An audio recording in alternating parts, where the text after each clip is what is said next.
Mas tu acredita em milagres? Eu acredito que milagre é uma coisa muito legal que aconteceu e a pessoa não soube como. Ela não tem nada a ver com conseguir mudar, tipo, o universo ou a Matrix que a gente vive. Não. Cara, quando aconteciam milagres? 200 anos atrás. A gente não tem milagres recentes. Pois é. Porque agora a gente sabe mais coisas. A gente sabe como a chuva funciona. Milagres eram coisas que as pessoas não conseguiam explicar. Eu queria ver se deve ter algum relato de algum milagre recente, mas eu não sei. Não, eu Mas acho que o último foi o aparecimento de Nossa Senhora de Fátima. Que as criancinhas viram lá, 3 crianças, ela contou os 3 segredos, não sei o que lá. Né? Mas existem muitas controvérsias, são só 3 crianças que viram e tipo, não dá pra você ter alguma coisa aí. Uhum. Os milagres de Cristo são explicáveis hoje. Né? Tipo, a ressurreição de Lázaro. Né? Não sei quem de vocês é cristão, mas tem a história de que Lázaro estava morto. A gente aprende tudo menos português. Lázaro estava morto, né? Lá na caverna, sei lá, e Jesus veio lá, anda. A gente sabe que hoje em dia tem doenças que te fazem estar em estado catatônico, né? A apoplexia te faz entrar em estado catatônico, que para quem não sabe muito bem de medicina, vai te dar como morto.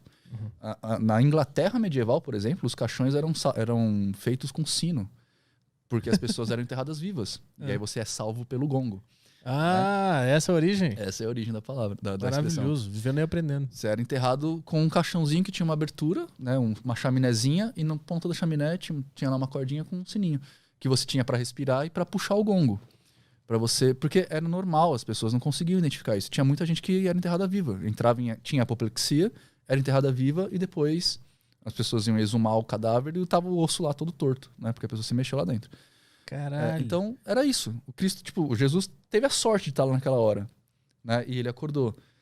Vários dos milagres de Cristo são explicados hoje. Vários dos milagres de Moisés são explicados hoje. Uhum. Né? A travessia do Mar Morto ela é feita 2 vezes por ano em Aqaba, que é um lugar lá da Arábia, num dos braços do Mar Morto, se eu não me engano, que 2 vezes por ano a maré baixa e aparece uma ponte natural e depois a maré sobe e essa ponte é coberta. Tem foto na internet disso, eu acho. Eu não sei como é que escreve Aqaba. Você tentar achar, eu acho que é A-Q-A-B-A. A-Q com Q? Que mesmo. Tá. A-Q-A-B-A. Não tem o no depois. É árabe. Caralho. E pior de tudo é que nesse lugar foram encontrados bigas romanas. Bigas egípcias. Então, tipo, é bem provável que Moisés só sabia que ali acontecia aquele fenômeno. E ele atravessou no dia certo. E aí a gente volta para os hierofantes. Lembra que eu falei que a magia era mantida em segredo? Uhum. Moisés era o quê? Ele era filho do faraó. Ele foi educado por hierofantes. Então, provavelmente ele conhecia os fenômenos astrológicos do lugar. Uhum. Provavelmente ele sabia que, uma vez por ano, tenta Estreito de Aqaba. Ponte Aqaba natural. Uma vez por ano, ou uma vez a cada certos ciclos, o Nilo fica vermelho. Uhum. Por causa das algas. Quando o Nilo fica vermelho por excesso de algas, os peixes morrem. Quando os peixes morrem, as moscas vêm. Quando as moscas vêm, os sapos aparecem. Quando os sapos aparecem e as moscas estão lá, as doenças também vêm. Vem por quê? Porque apodrece a carne. E quem comia mais? Os primogênitos. Expliquei todos os milagres de Moisés. Caralho. Minha cabeça tá derretendo. Tem nada a ver com isso aqui. Cara, eu acho que o Estreito de Aqaba é essa primeira imagem, mas tem umas fotos das pessoas atravessando. Eu não sei se vai dar pra achar. Travessia. É muito capaz dos demoninos acharem e te mandarem um link. É boa. Ou a igreja tirou todos os resultados, né? Dessas fotos. Tem também a tal da sarça ardente lá. Não sei o que é. A sarça ardente foi da onde Moisés ouviu o primeiro milagre de Cristo.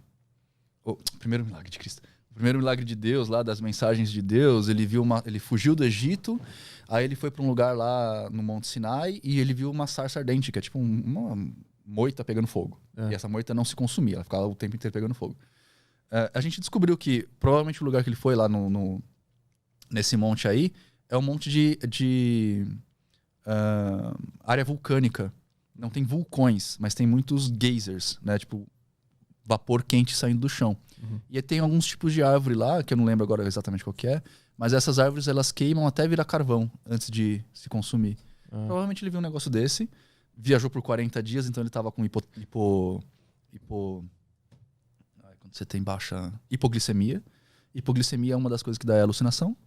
Então ele viu um negócio lá pegando fogo enquanto ele estava alucinando e viu as mensagens de Deus. Maravilhoso. Maravilhoso. É tudo uma grande alucinação, galera.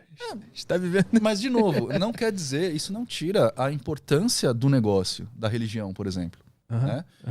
De novo, porque a importância está na relação que a pessoa tem com o fato acontecendo. Então, o êxtase religioso é muito bom. E a religião, de fato, para algumas pessoas é muito boa. Eu acho que ela dá mais problemas do que vantagens, se você olhar uma sociedade geral. Quando usada politicamente ou individualmente? Cara, a religião, para funcionar, para uma religião existir, seja lá qual for, ela precisa criar dogma. Né? A religião ela funciona a partir de dogmas, que são as regras da religião. E o dogma cega. Ele não te deixa olhar para fora. O dogma é uma série de paredes que a religião constrói e que você sempre vai bater nessa parede. Então, por exemplo, por que eu fico doente? Porque Deus quis. E aí todo o trabalho da ciência morre. Entendeu? Por que eu... sei lá... Por que o meu marido me bate? Porque Deus fez o homem para ser superior à mulher. Né? Você não pode se divorciar. Então tem um monte de questões que eu acho que são muito perigosas. Mas, se você olhar um contexto geral da sociedade, faz um sentido existir religião. Porque isso não é... Espero que vocês não vejam como arrogância, gente, mas não sou eu que estou falando. Mas a gente tem uma pirâmide educacional no Brasil onde tem muita gente com escolaridade muito baixa e pouca gente com uma escolaridade média para cima. Hoje em dia no Brasil, acho que cerca de 50% das pessoas que terminam a faculdade são analfabetos funcionais. Termina a faculdade, não sabe compreender uma frase. Então, eu não estou falando desses caras no meio, estou falando dessas pessoas embaixo, que são realmente as fragilizadas pela sociedade, né? Os miseráveis, os pobres pra caramba. Essas pessoas, elas não têm tempo de ter um pensamento ou uma conversa um pouco mais filosófica para tentar se entender como um todo. Eles estão querendo comer, cara. Tipo, os caras não têm almoço, sacou? Sim. Então, a religião ela tem um papel auxiliar a essas pessoas, que é legal. Que o Estado que devia fazer, né? Dado que a gente paga imposto. O Estado devia tomar conta dessas pessoas. Mas como o Estado falha, porque a gente tem tudo que o Estado tem pra gente, a igreja, né, as diversas religiões, Umbanda, o cristianismo, o catolicismo, o evangélico, suprem um pouco esse papel, que é super legal. Mas a ideia é que a gente tivesse com essas pessoas da base condições de ensiná-las o suficiente para elas cobrarem das pessoas certas, né, para quem está indo dinheiro. E a religião, nesse papel de só dar o auxílio, talvez ela acabe cegando mais as pessoas. E isso também é um problema. Então, hoje em dia, eu não sei como resolver essa equação, mas hoje em dia eu acho que a religião mais atrapalha do que ajuda. Embora ela tenha esse papel importante, eu acho que ela mais atrapalha do que ajuda. Eu não sei como resolver essa equação. Porque essa equação, para ser resolvida, a gente ia ter que fazer uma reformulação no sistema de ensino que já está defasado há décadas. Né? Tipo, quem gosta de ir para a escola hoje? E hoje está tão defasado que eu falei lá no começo, né? As pessoas perderam a vergonha de ser burros. Né? Então, tipo, a pessoa que é ignorante, que não quer aprender... Burro, gente, só para deixar claro. Burro, que eu uso, é um termo do Kant, do filósofo, tá? O Kant, ele define a burrice como uma doença social. Ele fala que a burrice ela é uma doença social porque ela é egoísta. O burro é aquele que não sabe que não sabe, portanto não aprende. Ele não permite diálogo. Então, que ele é egoísta. Se eu digo que eu sou burro, então já não sou tanto. Se eu conseguir admitir que eu sou. Provavelmente você só é ignorante. Aí é a diferença do ignorante. O ignorante, ele sabe que não sabe. Então ele está disposto a aprender. O burro não. Ele não sabe que não sabe e não quer aprender. Sacou? O que a gente vê muito hoje em dia na rede social. Então a gente teria que fazer um trabalho de base na educação para, primeiro, convencer as pessoas de que não é ruim você saber coisas e também não é ruim você não saber, desde que você saiba que não sabe. Né? E também reformular o ensino, porque, cara, a gente vai pra escola pra aprender o quê? Eu entendo vocês. É chato. É chato pra caralho. Mano, eu também entendo a escola querer ensinar o máximo possível do mundo pra você. Eu entendo isso. Só que o que é esse máximo? Eu ainda não usei equação de segundo grau. Sim, eu acho que eu não usei quase nada do que eu aprendi na escola. Eu tenho 39 anos, eu ainda não usei equação de segundo grau. Bhaskara. Eu nem sei mais fazer Bhaskara. Eu também não. Na verdade, eu nem sei mais fazer multiplicação. Porque tem calculador em todos os lados. Eu tenho calculador no relógio, tenho calculador no celular. Por que eu vou decorar a tabuada? Sacou? Eu pego o celular e uso. Tudo bem, Nino, é legal saber tabuada? Porra, legal pra caralho. Se você souber, mano, ótimo, perfeito pra você. Eu acho que tem que saber mesmo.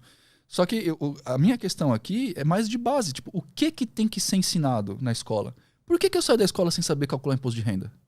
Isso é verdade. E por que eu tenho que fazer esse caralho todo ano? Eu nem sabia que tinha até eu entender que eu ia virar um criminoso se eu não fizesse. Né? Economia doméstica. Por que eu saio da escola sem saber cozinhar? Eu sabia investir, foi um negócio que eu mais fiquei puto. Não Sem sabia saber investir, sem saber calcular porcentagem de investimento. Né? E por que essas coisas não são ensinadas na escola? E eu tenho que, tipo, sei lá, saber o que é uma mitocôndria?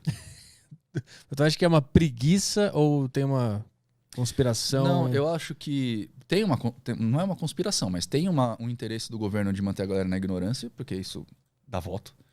E também tem uma situação de é difícil mudar paradigma. A escola como ela está sendo ensinada hoje, ela é basicamente, com poucas diferenças, da escola que meu pai aprendeu. Né? Meu pai é de 50. Eu sou de 80. E mudou pouca coisa. Só que o que acontece? A tecnologia avança muito mais rápido do que a sociedade consegue avançar. Então a gente tem evolução tecnológica nos últimos 100 anos a mais do que nos últimos 10 mil.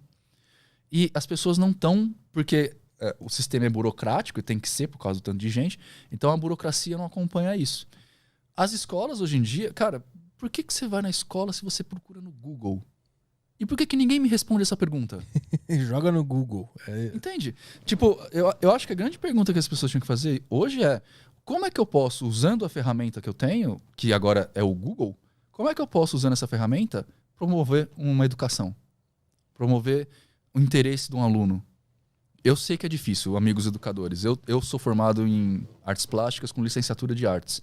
Ou seja, eu também tenho educação de professor. Então, eu sei que é um desafio gigante, é uma jereba desse tamanho que colocam no seu traseiro. Mas, tipo, se a gente não começar a pensar, a gente nunca vai responder. E se a gente demorar muito para pensar, quando a gente começar a pensar, a gente vai estar defasado no pensamento. Né? Porque hoje em dia, se você, por exemplo, eu quero saber mais sobre... o Nino acabou de falar que ele é muito alto, tem problema na coluna.